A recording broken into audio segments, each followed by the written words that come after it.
Muito bem, pessoal, vamos falar agora dos crimes de aborto. São crimes muito cobrados pelos examinadores e, obviamente, nós temos que ter uma atenção mais que especial a esses crimes que estão previstos nos artigos 124 a 126 e temos que ter atenção também nas hipóteses trazidas dos artigos 127 e 128 do Código Penal. Então, vou trazer primeiramente alguns elementos comuns aos crimes de aborto para que a gente venha a entender melhor esse delito. Obviamente, o aborto é a retirada da vida de um feto que se encontra na barriga da sua mãe. Você tira a perspectiva da vida de uma pessoa e por isso ele é punido dentro do capítulo de crimes contra a vida nos artigos 124 a 126 do Código Penal. Muito bem. Qual que é o objeto jurídico do crime de aborto? O objeto jurídico é aquilo que a lei visa proteger. Vem comigo. O que a lei visa proteger em crimes de aborto? A vida humana. Não é, professor, mas um feto, ele já é considerado com vida? Ele já tem vida humana? Não. Mas ele tem uma perspectiva de vida. Então, o objeto jurídico no crime de aborto é sim a vida humana. Apesar do feto não possuir ainda a vida humana, ele tem a expectativa de ter essa vida. Então, o objeto jurídico é sim a vida humana. O objeto material, o que é objeto material? É a pessoa ou coisa sobre a qual recai a conduta criminosa. A conduta criminosa no aborto recai sobre quem? Sobre o feto. Então, o objeto material é o feto. Tá? A gente tem que fazer somente uma ressalva, porque lá no artigo 125, que vai ter o aborto sem o consentimento da gestante, o sujeito passivo e o objeto material também vai ser a integridade física e psíquica de quem? Da gestante. Tá bom? Quando a gente tiver o aborto sem o seu consentimento. Quando o aborto é praticado por ela própria ou com o seu consentimento, o único objeto material será o feto. Qual que é o termo inicial da gravidez? Pessoal, tem que ter muita atenção. Qual que é o termo inicial da gravidez? A partir de que momento eu posso dizer que há um feto e eu posso dizer que é possível praticar o crime de aborto? Esse momento é a fecundação. É o momento em que o espermatozoide se insere no óvulo humano, no óvulo da mulher. Então, reparem, vou fazer umas observações aqui. Deixa eu mudar a caneta até. A gente tem aqui o termo inicial da gravidez é a fecundação. É quando se inicia a possibilidade da gente ter o crime de aborto. Tá bom? Tranquilo. É a fecundação. Só que aí você vai falar, professor, e as pílulas do dia seguinte? E os métodos contraceptivos que atuam após a fecundação do espermatozoide no óvulo da mulher? Pessoal, veja bem. A fecundação é o termo inicial da gravidez. A partir deste momento pode haver e haverá o crime de aborto se a mulher ou qualquer outra pessoa tiver a intenção de retirar este feto. Entretanto, no que concerne a pílulas do dia seguinte, a métodos contraceptivos que atuam após a fecundação, nós vamos ter uma hipótese de exclusão da ilicitude. A gente tem uma excludente de ilicitude. Qual que é ela? O exercício regular do direito. Por que é exercício regular do direito? Porque a lei permite. Em que pese já estar fecundado o óvulo, a lei permite o uso desses métodos contraceptivos. Então, seria um aborto? Existe o fato típico do aborto no momento que alguém ingere uma pílula do dia seguinte? Sim, tem fato típico do aborto.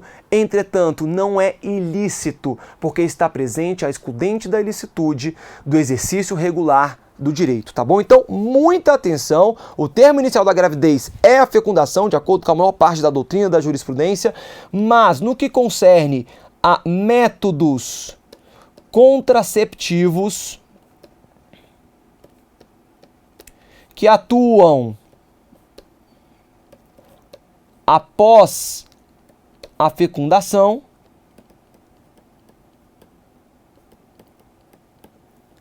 será o quê? Exercício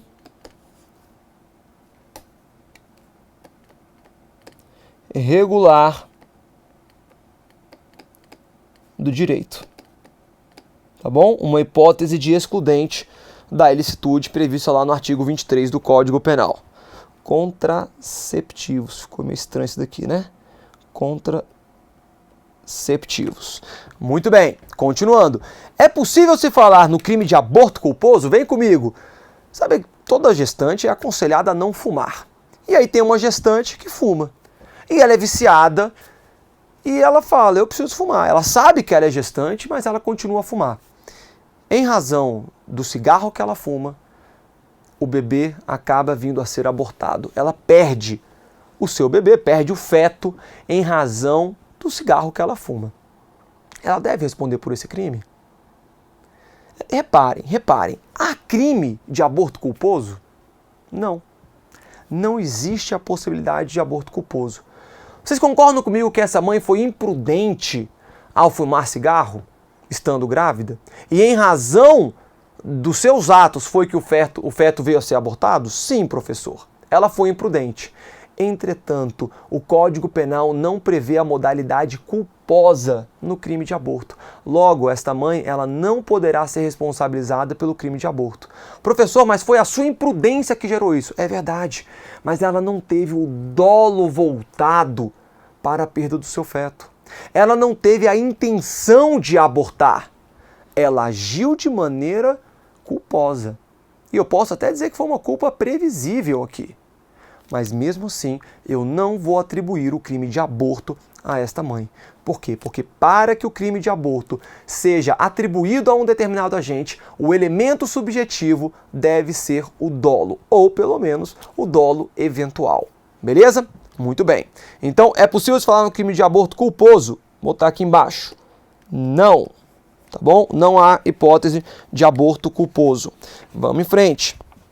É possível a prática do crime de aborto por omissão? Que omissão é essa que eu estou falando? Eu estou falando da omissão do artigo 13, parágrafo 2º. Aquele que tem o dever legal de agir, aquele que é o garante, aquele que deve atuar em razão de ingerência. Então são as hipóteses do artigo 13, parágrafo 2º. Logo, eu estou perguntando aqui da omissão imprópria. É possível a prática do crime de aborto por omissão? Eu vou responder para vocês, pessoal. Sim, é possível. Vamos supor que uma mãe, ela queira abortar. Ela sabe que se ela não se alimentar durante 5 dias, ela vai perder o feto. Então o que ela faz? Ela passa 5 dias sem comer. Reparem que ela está praticando uma inação, uma conduta omissiva. Ela está deixando de cuidar e de agir para proteger o seu feto. Então ela para de se alimentar, deixa de se alimentar e em razão disso o filho vem a perder a vida. Ou ela vem a abortar o seu feto. Reparem, ela teve o dolo voltado para a perda do feto, para o aborto? Sim. Ela agiu de maneira dolosa.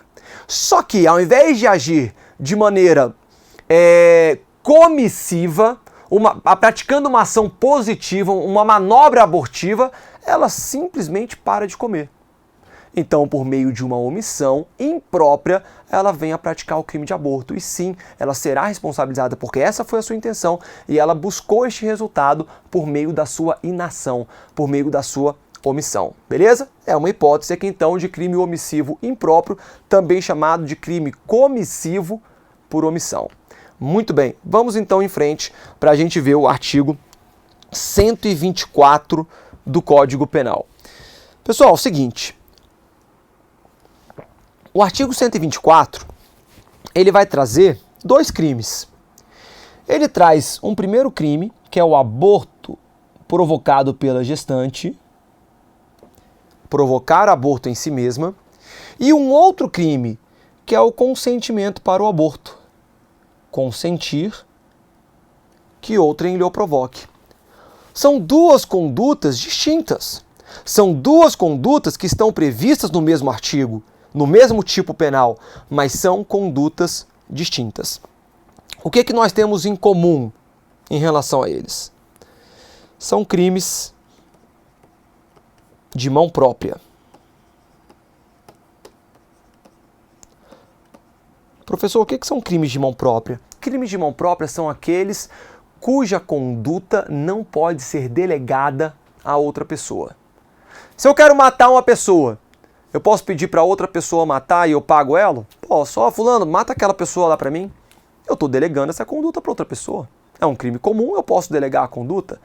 Se agora eu quero praticar um crime próprio, vamos supor que eu seja um funcionário público e eu quero praticar o crime de peculato. Peculato, furto, lá do artigo 312, parágrafo 1º. Eu viro para um particular e falo, particular, vai lá. Usa aqui o meu crachá para que você entre na repartição pública e furte e subtraia os objetos que estão lá dentro. E traz aqui para mim para a gente dividir os bens. Reparem, nós estamos praticando o crime de peculato. É um crime próprio. Eu consigo delegar a conduta para outrem. Já nos crimes de mão própria, não. Eu não posso delegar a conduta. Eu não consigo delegar a conduta. Somente eu posso praticá-la. E os crimes do artigo 124 são crimes de mão própria. Por quê? O crime de provocar aborto em si mesma só pode ser praticado por ela mesma, pela mãe. E o crime de consentimento para o aborto, a única pessoa que pode consentir para que outra pessoa provoque esse aborto é a mãe. Então são crimes de mão própria. Esse é o entendimento majoritário da doutrina. Mas agora eu quero mostrar para vocês uma distinção entre o autoaborto, como é chamado esta primeira parte, provocar aborto em si mesmo, ele é chamado de autoaborto, e aqui é o consentimento para o aborto. Então vamos lá. Em relação ao autoaborto, os crimes de mão própria, eles não admitem coautoria. Eu não posso delegar a conduta, então não admitem coautoria. Entretanto, admite a participação. Reparem, a gestante, ela quer abortar. Ela vira para o namorado e fala, namorado, a gente acabou engravidando, contra a nossa vontade, eu vou abortar. O namorado, então, ele concorda, ok. Ela vira pro namorado e fala, namorado, você vai lá na farmácia, eu pesquisei aqui na internet, você vai comprar este e aquele remédio, beleza? Para que eu possa abortar. O namorado vai lá, pega os remédios, entrega para a gestante, entrega para sua namorada, ela ingere os remédios e vem a cometer aborto. Reparem, ela praticou autoaborto. Artigo 124 do Código Penal, provocar aborto em si mesma. E o namorado, qual que é a conduta dele? Ele foi um partícipe, ele prestou um auxílio material para que a gestante praticasse a sua conduta do artigo 124. Então ele é partícipe. Reparem, portanto, que os crimes de mão própria e as hipóteses do artigo 124 do Código Penal não admitem coautoria, porque só podem ser praticados pela mãe. Entretanto, admitem a participação. A filha que vira para a mãe, mãe, engravidei. Me leva numa clínica abortiva. A mãe vai, pega ela, leva numa clínica abortiva, numa clínica clandestina abortiva, para que alguma pessoa venha praticar o aborto nela. Nesse caso, a gente não tem sequer o autoaborto. Vai ser o consentimento. A gestante consentindo, e aí a gente vai falar de uma exceção pluralística aqui. Olha só então, com relação ao autoaborto, atenção porque ele vai admitir a participação. Por outro lado, quando nós tivermos, deixa eu pegar outra cor aqui, quando nós tivermos o consentimento para o aborto, eu estarei diante de uma exceção pluralística. Professor, o que você está falando? O que é isso? É bem simples, pessoal. Trata de concurso de pessoas. A regra geral no Código Penal, o Código Penal brasileiro, ele adota a teoria monista ou unitária. O que isso significa? Que quando uma, duas ou 20 pessoas concorrem para a prática de um crime, todas elas vão responder pelo mesmo crime. É só isso. É meio óbvio, não é? Eu, o João, o Marcos e o Manuel queremos matar a Maria, Todo mundo planeja. Um consegue a arma, o outro fala o dia que eu vou matar. Só eu que vou lá e atiro. Eu sou o autor, eles são partícipes. Mas todos nós vamos responder pelo mesmo crime. Qual crime é esse? O crime de homicídio. É isso, a teoria monista unitária. Quem concorre para a prática de um crime vai responder por aquele crime. Teoria monista unitária, vão responder por aquele crime. Muito bem. A gente tem algumas hipóteses, raras hipóteses no nosso Código Penal, exceções pluralísticas. O que é exceção pluralística? Olha, eu tenho 2 ou mais agentes concorrendo, convergindo, buscando determinado resultado, eles estão buscando o mesmo resultado, mas nessas exceções eles vão responder por crimes distintos. É isso. A exceção pluralística é essa. Apesar deles estarem buscando o mesmo resultado, estarem convergindo em direção ao mesmo resultado, eles vão responder por crimes distintos. Então reparem, a mãe, a gestante, ela quer abortar. Ela procura uma clínica clandestina e fala lá com o, nem vou chamar de médico, obviamente, eu vou chamar de, sei lá, o cara que pratica aborto, e ela vira pro cara que pratica aborto e fala, olha, eu tô gestante, eu quero abortar. Ele fala, ok, deixa comigo. E realiza manobras nessa mulher para que ela venha a abortar. Reparem. Qual foi o crime praticado por essa gestante? Artigo 124, segunda parte. Olha aqui na tela. Ela consentiu que outra pessoa provocasse o aborto. Ok? Por que vai ser uma exceção pluralística? Simples. Porque este cara que pratica o aborto, aquele que executa o aborto, ele não pode responder pelo artigo 124. E ele não será o partícipe, porque, na verdade, reparem que foi ele quem gerou a conduta. Foi aquele executor do aborto, foi ele quem realizou as manobras abortivas. Então ele não pode ser considerado um mero partícipe do consentimento da gestante. Não! Ele praticou um crime descrito no artigo 126 do Código Penal. O provocar o aborto com o consentimento da gestante. Então, a gestante responde pelo artigo 124, segunda parte, consentir que outrem lhe o provoque. É uma exceção pluralística. A gestante responde pelo artigo 124. E aquele que provocou o aborto com o consentimento da gestante? Ele vai responder pelo artigo 126. Provocar aborto com o consentimento da gestante. A pena é mais grave para aquele que executa o aborto do que para aquela gestante que consente para o aborto. Beleza? Muita atenção nessa distinção. Vai aí para a tela. Olha só então. Esse é o artigo 124. Pena, detenção de 1 ano a 3 anos. O que isso significa? Que é um crime de médio potencial ofensivo. Tá bom? Admite, portanto, a suspensão condicional do processo. E reparem que para esta gestante a pena é de detenção. Aí a gente tem o artigo 125 e o 126. Ambos são abortos provocados por terceiro. Qual que é a distinção entre o artigo 125 e o 126?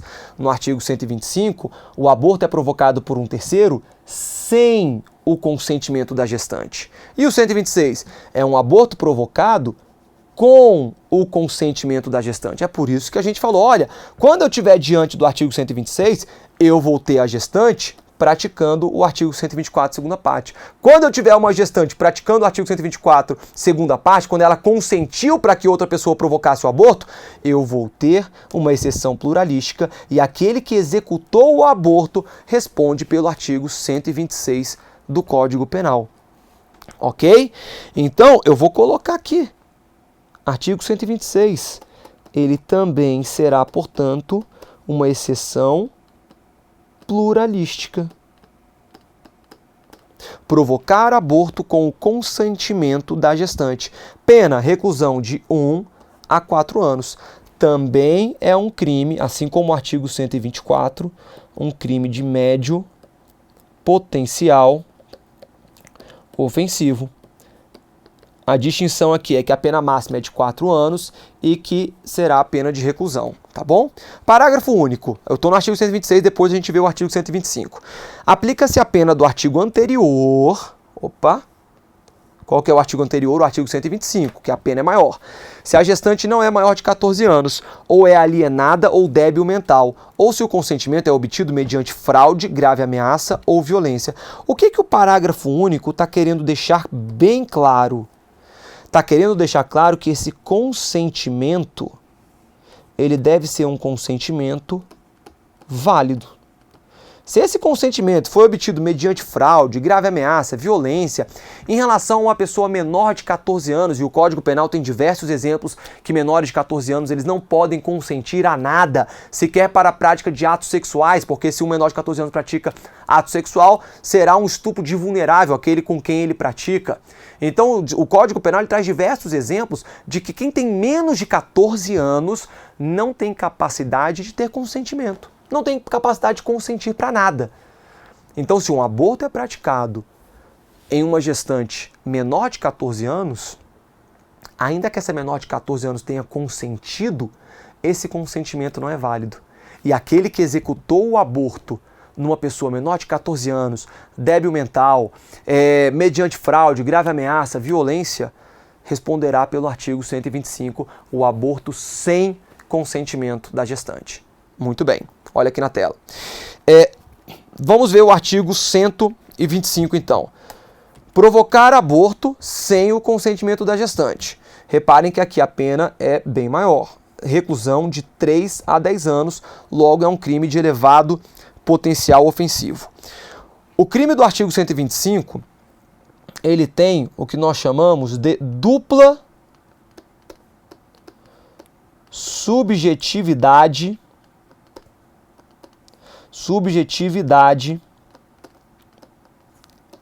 passiva. O que isso significa? Dupla subjetividade passiva. Que nós temos dois sujeitos passivos nesse crime. Que nós temos sempre duas vítimas nesse crime. Quais são as duas vítimas? O feto e a gestante. Vamos supor um maluco que vê uma mulher grávida e é contrário à natalidade e simplesmente bate na barriga dessa mulher para que ela venha a sofrer o aborto com a intenção de matar o feto. Ele praticou um aborto sem o consentimento da gestante. Vamos supor que um médico realize uma manobra abortiva contra a gestante, sendo que ela queria tentar ter o filho.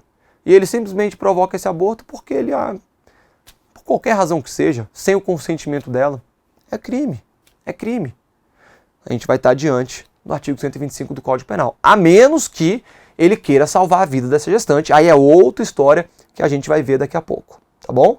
Mas se não houver uma razão justificável para isso, esse médico, ou seja lá quem for, pode responder pelo artigo 125. É um crime comum. Qualquer pessoa pode vir a praticar o crime de aborto sem o consentimento da gestante.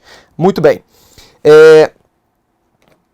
Vamos passar então para o artigo 127 do Código Penal. Só mais um exemplo, tá bom, que eu já vi acontecer também. Não pessoalmente, mas eu tomei conhecimento. Um casal de namorados, eles tiveram... A menina acabou ficando grávida e ela queria ter o filho, mas ele não. Ele falou, vai acabar com a minha vida se essa mulher tiver filho. O que ele fez? Ele pegou remédios, dissolveu remédios abortivos na bebida dela e quando ela tomou, ela acabou perdendo o feto. Foi para o hospital e aí no hospital descobriram que ela tinha tomado esses remédios e ela foi explicar que nunca tomou esses remédios. Chegaram à conclusão, enfim, tinha até nota fiscal da farmácia, provou-se que tinha sido o namorado quem tinha dado esses remédios para ela. Só para dar mais um exemplo para vocês aí de um aborto sem o consentimento da gestante. Esse namorado, no caso, responderia então pelo crime de aborto provocado por terceiro sem o consentimento dela. Tranquilo? Vamos então agora para o artigo 127. O artigo 127 ele vai falar da forma qualificada, mas na verdade, eu já quero chamar a atenção que a lei, o Código Penal, ele está errado ao dizer forma qualificada. Porque o que o artigo 127 traz para a gente não é uma forma qualificada. São causas, é uma causa de aumento de pena. A forma qualificada é quando a lei atribui uma pena específica. Olha, nessa forma qualificada, a pena será de 8 a 12 anos. A gente pega lá, por exemplo, o crime de homicídio, homicídio simples, 6 a 20 anos. E o homicídio qualificado, 12 a 30 anos. Então a qualificadora já traz uma pena específica para o crime qualificado. No caso aqui não. O artigo 127 ele é bem claro em dizer que é uma causa de aumento de pena, vai aumentar a pena em 1/3. Tá bom? Então a natureza jurídica realmente aqui é de uma causa de aumento de pena. A lei se equivocou ao colocar forma qualificada.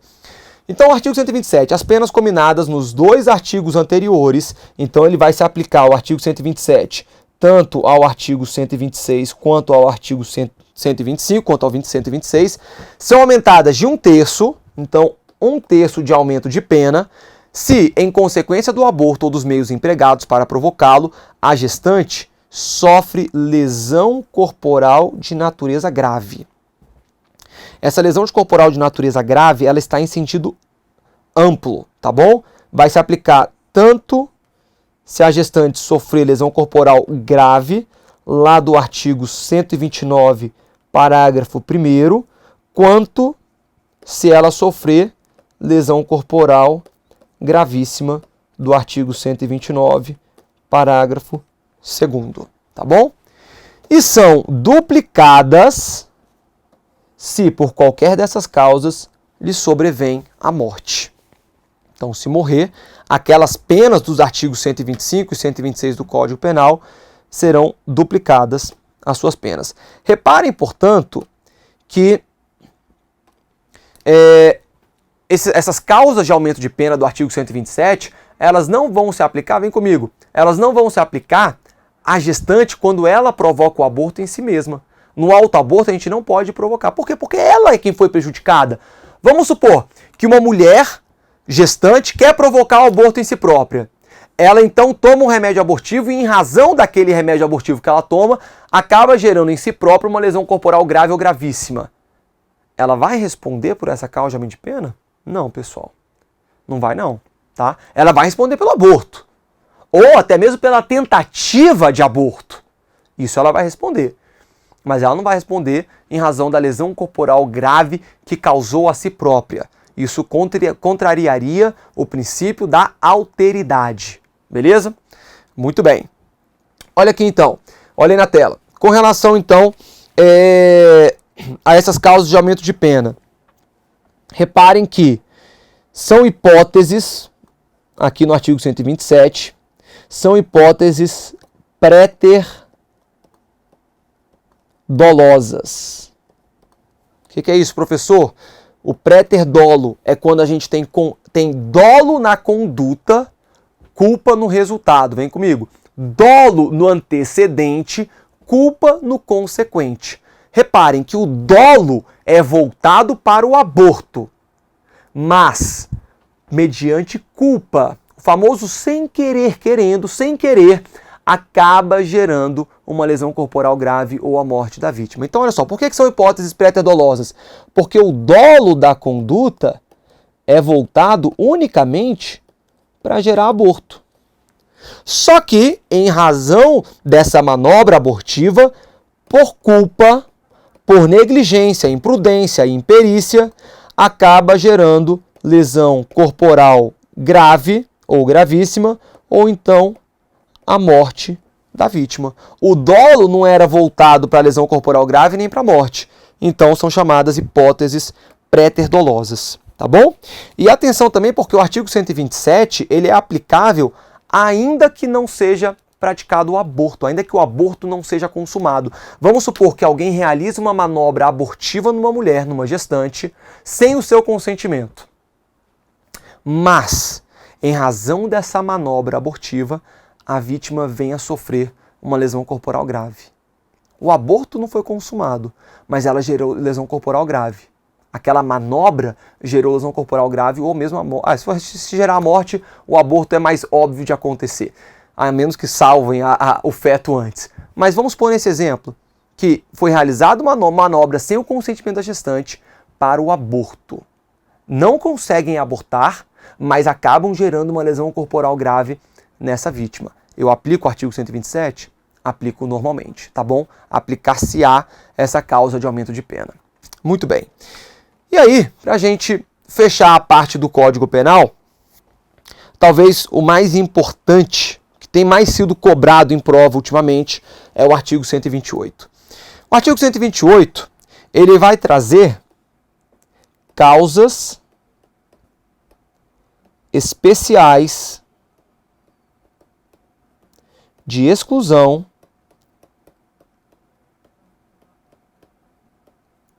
da ilicitude. Então, são causas especiais de exclusão da ilicitude. A gente tem aquelas causas genéricas excludentes da ilicitude, estado de necessidade, legítima defesa, estrito cumprimento do dever legal, exercício regular do direito. Só que nós temos causas especiais, específicas de exclusão da ilicitude, e o artigo 128, então, traz essas causas especiais. O que essas causas especiais vão dizer? Olha, existem algumas situações específicas previstas em lei em que é admitido o aborto, em que o aborto não será considerado crime. Quais são elas? Olha aqui. Não se pune o aborto praticado por médico, primeiro, se não há outro meio de salvar a vida da gestante. Esse é chamado aborto necessário, mas atenção, porque a doutrina chama também de aborto terapêutico. Tem que saber essa denominação, tá bom, gente? Às vezes a prova simplesmente apresentam a denominação aborto terapêutico. Então, se não há outro meio de salvar a vida da gestante, em outras palavras, eu posso praticar o aborto com a finalidade de salvar a vítima, a vida da gestante. Tranquilo? Eu tenho aqui o conflito entre dois valores fundamentais. De um lado, a vida da gestante, de outro lado, o feto que tem perspectiva de vida. E aí, a lei entende o seguinte, olha, nesse conflito de dois valores constitucionalmente protegidos, eu vou priorizar a vida da gestante. A vida da gestante é mais importante do que a perspectiva de vida do feto. É por isso que a gente tem o aborto necessário, o aborto terapêutico. Reparem, portanto, que para que eu tenha essa causa excludente de ilicitude, eu preciso de dois requisitos, tá bom? Eu vou ter aqui dois requisitos. O primeiro, eu tenho que ter a vida da gestante em risco, tá bom? E eu tenho que ter também a seguinte situação: não há outro meio de salvá-la. Ok? Reparem que essa vida da gestante em risco não precisa ser um risco presente, atual. Pode ser que o médico constate o seguinte, olha, se a gente continuar com essa gravidez, no parto ela vai morrer. A gestante vai morrer no parto, inevitavelmente. Então é um risco futuro. Eu já posso me antecipar e realizar o aborto antes de chegar à situação de risco? Posso, tá bom? Então não precisa ser um risco atual. Esse risco pode ser em razão de um risco futuro também, beleza? Olha aqui, quando diz para salvar a vida da gestante, não basta, eu não posso provocar o aborto em razão da saúde da gestante. Claro que isso daqui tem que ser observado com certo cuidado, mas o que a lei deixa claro é o seguinte, se há um risco para a vida da gestante, o aborto pode ser provocado. Entretanto, se há um risco para a saúde, por exemplo, a gestante ela tende a desenvolver diabetes durante a sua gravidez. Então vamos abortar para que ela não desenvolva diabetes. Pode? Não, não pode. Porque você está protegendo somente a saúde da gestante. Haverá algum risco de vida em razão dessa diabetes que ela está desenvolvendo? Se houver risco de vida, tudo bem. Mas se é um risco somente de saúde, dela contrair diabetes, dela ter alguma dificuldade, aí não pode gerar esse aborto, tá bom? Então tem que ficar bem claro que é somente em relação à vida da gestante e quando não há outro meio de salvá-la.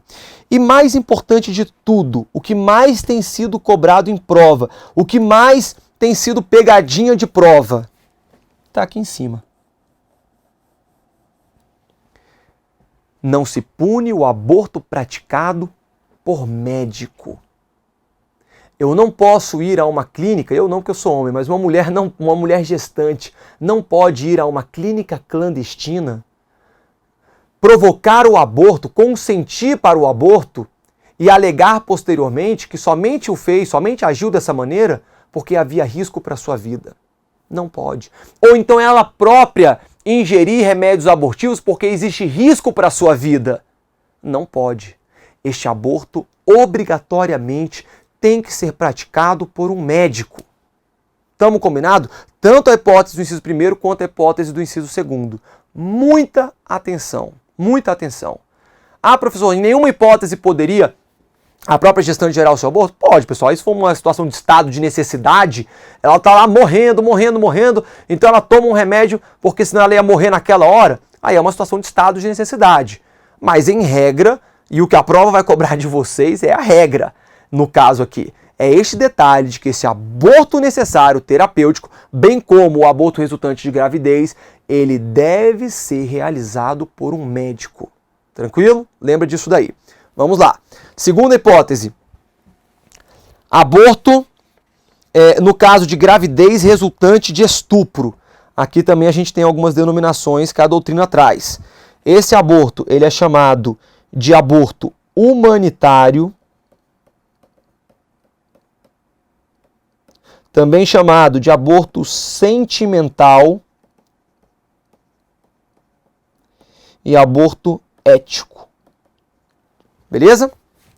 Se a gravidez resulta de estupro e o aborto é precedido de consentimento da gestante ou quando incapaz de seu representante legal. Então, se uma mulher foi vítima de estupro e em razão do estupro ela engravidou, ela, diante do seu consentimento, ela tem que querer. Se ela quiser ter o filho, apesar dele ter sido fruto de estupro, ela pode ter o filho sem qualquer problema. Depende da manifestação de vontade dela. Entretanto, a lei possibilita aquela mulher que tenha sido vítima de estupro a abortar se tiver sido decorrente de um estupro e, obviamente, realizado por quem? Realizado por um médico. Tranquilo? Então, mais uma vez, se a gravidez resulta de estupro e o aborto é precedido de consentimento da gestante ou quando incapaz de seu representante legal. Então, eu tenho aqui também duas hipóteses, dois requisitos. Quais são os requisitos? Primeiro, a gravidez tem que resultar de estupro. Professor, esse estupro aqui está em sentido amplo? Eu posso ter o estupro de vulnerável também? Posso. Claro que pode ser o estupro de vulnerável. Se a vítima foi vítima de estupro de vulnerável, porque ela era menor de 14 anos, ela pode vir também a se valer dessa excludente de ilicitude e pedir, né, enfim, querer que seja realizado o aborto nela, tá bom? Então, estupro ali tá de uma maneira abrangente, tanto o estupro normal quanto o estupro de vulnerável. E o outro requisito, vamos botar aqui, olha, é o consentimento válido. Beleza? Atenção em relação a essa segunda hipótese de aborto legal, digamos assim. Primeiro, este aborto resultante de uma gravidez de estupro não exige, anotem isso, não exige autorização judicial. Não exige autorização judicial. Não exige também, não exige a condenação do autor. Eu não tenho que esperar ele ser condenado para então provocar esse aborto em razão aí decorrente de um estupro. O que o médico precisa para realizar esse aborto? Ele precisa de provas de que realmente o aborto foi provocado mediante um estupro. Às vezes um boletim de ocorrência, uma oitiva da vítima, às vezes vai ser um caso notório. Então a vítima indo ao médico, informando ele que a sua gestação, a sua gravidez é decorrente de estupro, o médico, diante do que lhe for apresentado, ele pode realizar esse aborto independentemente de autorização judicial. Grava isso, beleza? Já foi muito cobrado em prova. Olha aí na tela. Então, beleza. Vamos trazer aqui outras hipóteses de em que o aborto não é considerado crime, que foi julgado ultimamente aí pelos tribunais superiores. Atenção, essa terceira hipótese não está prevista em lei, mas é fundamental. Interrupção da gravidez de feto anencéfalo, anencefalia. O que é anencefalia? É quando não é construído, não é gerado a caixa craniana, não tem cérebro, em ditos populares, o feto. Então o STF entendeu que, em razão dessa condição, não há uma expectativa de vida. E se não há expectativa de vida, é direito da mãe abortar este feto, porque não há expectativa de vida, logo não atinge o bem jurídico, lembra que a gente falou no início da aula? Não atinge o bem jurídico tutelado pela norma penal. Essa foi a lógica do STF. Olha aqui, na DPF 54 do Distrito Federal, o STF decidiu que a interrupção da gravidez de feto anencéfalo é conduta atípica. Quais são os fundamentos? Primeiro, de acordo com o Conselho Federal de Medicina, o anencéfalo é um natimorto cerebral, portanto é um feto inviável. Nesse entendimento, o anencéfalo não possui vida humana, não há perspectiva do feto. E o outro fundamento utilizado pelo Supremo Tribunal Federal é a dignidade da pessoa humana. Essa é a perspectiva da gestante. Então, pela perspectiva do feto, não há que se falar em viabilidade da sua vida. Vem comigo. E no que concerne a perspectiva da gestante, é a sua dignidade, porque você exigiria que uma mulher carregasse um feto durante 9 meses, sendo que depois ela perderia esse bebê. Psicologicamente, fisicamente desgastante, sendo que ela não teria viabilidade naquele bebê que está sendo gerado, que está sendo formado. Tranquilo, pessoal? Esta hipótese aqui é pacífica. Ah, professor, mas eu não concordo. Não interessa. É claro que eu não estou dizendo que ela é pacífica na sociedade, mas ela é pacífica na jurisprudência. E, portanto, se vier a ser cobrado na sua prova, você vai dizer que o feto anencéfalo pode sofrer aborto. Não é considerado crime de aborto a gestante que aborta um feto com anencefalia. Tranquilo? Vamos em frente. Existe essa quarta hipótese. Vem comigo aqui. Essa quarta hipótese, eu fiz questão de colocar um asterisco. Por que eu botei esse asterisco? Porque houve uma decisão do STF, encabeçada pelo ministro Barroso, no sentido de permitir o aborto realizado dentro do primeiro trimestre, mais ou menos aqui as 12 primeiras semanas de gestação. Tá bom? Então tem uma decisão específica, HC 124306, em que o STF não condenou uma gestante, ou melhor, absolveu, concedeu habeas corpus a uma gestante que havia praticado o crime de aborto. Por quê? Porque ela tinha praticado esse aborto no primeiro trimestre de gestação. E o STF entendeu que um aborto praticado no primeiro trimestre de gestação não deve ser incriminado. Não é crime. Este é um entendimento do ministro Barroso e que ele está tentando levar ao pleno do STF. Por que então que possui um asterisco? Professor, o STF já decidiu dessa maneira, quer dizer que é pacífico? Não. Tá bom? Tem que ter cuidado. Se a sua prova disser, o STF já decidiu nesse sentido de não incriminar um aborto praticado no primeiro trimestre de gestação, verdade, o STF já definiu.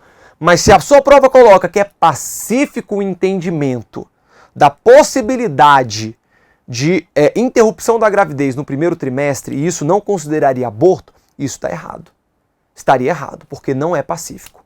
Tranquilo? Eu trouxe isso aqui para conhecimento, mas a gente tem que tomar muito cuidado com esse julgado. No HC 124306, a primeira turma, tanto que foi a turma, não foi nem o pleno, a primeira turma do STF decidiu por uma quarta exceção a interrupção de gravidez no primeiro trimestre da gestação. Foi julgado em novembro de 2016 e houve manifestação por maioria, tá bom? Não foi nem unânime dentro da primeira turma do STF.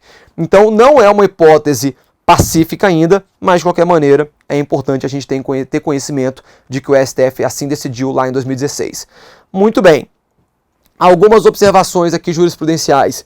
Homicídio de mulher visivelmente grávida. Vamos supor que o João, ele mate... Eita, é assim que faz uma gestante? Não, calma aí. Pronto, ficou melhor, né? Ele mate uma gestante, sabendo que ela é gestante, sabendo que ela está grávida. O simples fato dele ter conhecimento de que ela era gestante e vir a matá-la, ele vai responder por ambos os crimes, como em concurso formal, impróprio ou imperfeito. Então ele vai responder tanto pela pena de homicídio, quanto pelo aborto provocado por terceiro, sem, obviamente, né, pessoal, o consentimento da gestante. Tranquilo? Julgado HC 191490 do Rio de Janeiro, foi julgado em 2012. Aborto de gêmeos ou trigêmeos. Vamos supor que alguém aborte gêmeos. Eu tenho 2 fetos na barriga. Vem comigo. Uma pessoa, uma gestante, tem 2 fetos na barriga, 3 fetos, né, na barriga, e ela vem abortar ambos, ou os 3, ou seja lá quantos forem. Como é que fica essa situação? Olha aí na tela.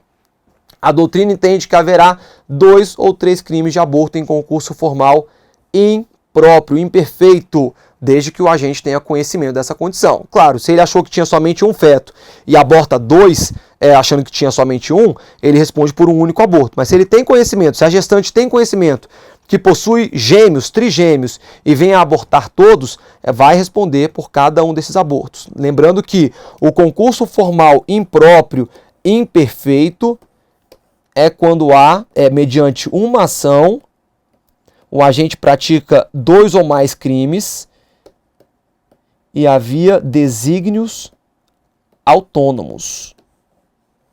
Tá bom? Desígnios autônomos. Aquele cara que mata uma mulher gestante, visivelmente gestante, ele sabe que ela está grávida. Vem comigo. Ele sabe que ela está grávida e ele age, no mínimo, aí, com um dolo eventual.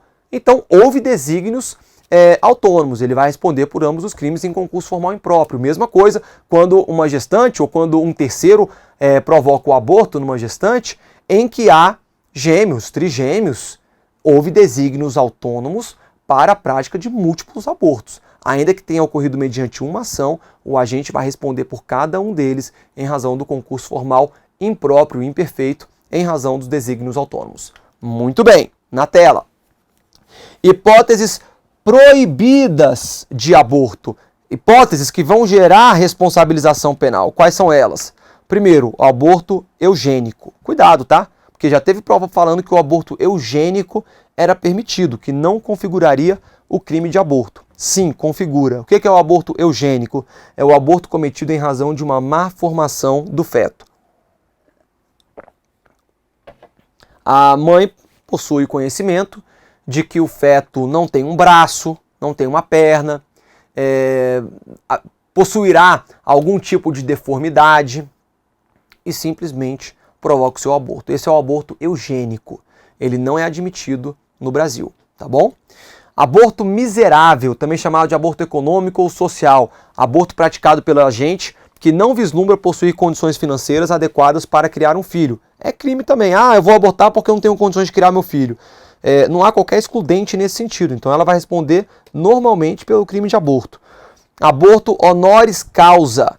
Aborto para esconder a gravidez originária de uma relação extramatrimonial, ou então decorrente de fornicação, aí mais antigo, como dizia-se. Então, um aborto provocado para esconder uma desonra própria, considerado uma desonra própria, também será crime de aborto, não há qualquer excludente nesse sentido, tá bom? Algumas hipóteses que as questões de prova já trouxeram para que fique bem claro aqui pra gente. Vamos lá, e agora para a gente finalizar. Processos que serão julgados pelo STF nos próximos meses, próximos anos. Existem 2 processos, 2 ações de controle de constitucionalidade que estão em curso no Supremo Tribunal Federal e que não sabemos quando exatamente, mas que serão julgados nos próximos meses, nos próximos anos. Assim que o forem, eu obviamente estarei aqui atualizando essas aulas. Mas por enquanto ainda não foram. A primeira delas, ação direta de inconstitucionalidade 5581, pugna pela permissão para abortar feto vítima de microcefalia, deficiência na caixa craniana. Então existe uma ação direta de inconstitucionalidade hoje no STF para que inclua a microcefalia do feto dentro das hipóteses que permitem o aborto, tá bom? Lembro bem que somente é admitido o aborto, naquele julgamento do STF, da anencefalia, a ausência de caixa craniana, a ausência de cérebro. Mas quando há a deformidade, a deficiência na caixa craniana, que aí é chamada de microcefalia, aí nesse caso não é admitido hoje o aborto. Se uma gestante aborta, comete o aborto em razão de microcefalia, por enquanto é considerado crime. Claro que a gente vai ter que aguardar esse julgamento do STF, mas por enquanto é crime normalmente. E existe um outro julgamento de controle de constitucionalidade abstrato, que é a DPF 442 do Distrito Federal, que pugna pela não punição do aborto praticado pela gestante até a 12ª de gestação. Esse daqui vai ser um marco quando for julgado pelo STF. É aquela hipótese que eu mostrei para vocês, daquele HC, em que não foi considerado crime um aborto praticado no primeiro trimestre de gestação, ali nas 12 primeiras semanas de gestação. O STF já entendeu dessa maneira, mas foi num julgamento isolado. Aqui na DPF 442, o STF ele vai se manifestar de maneira definitiva e que vai gerar, inclusive, efeito vinculante. Vamos aguardar para ver como é que vai ser esse julgamento. Beleza, pessoal? Basicamente é isso com relação ao crime de aborto. A gente finaliza aqui. É um crime muito cobrado, tem que ter muita atenção e fazer muitas questões de prova para que a gente não seja pego aí de maneira desprevenida pelo examinador. Bons estudos, até a próxima aula.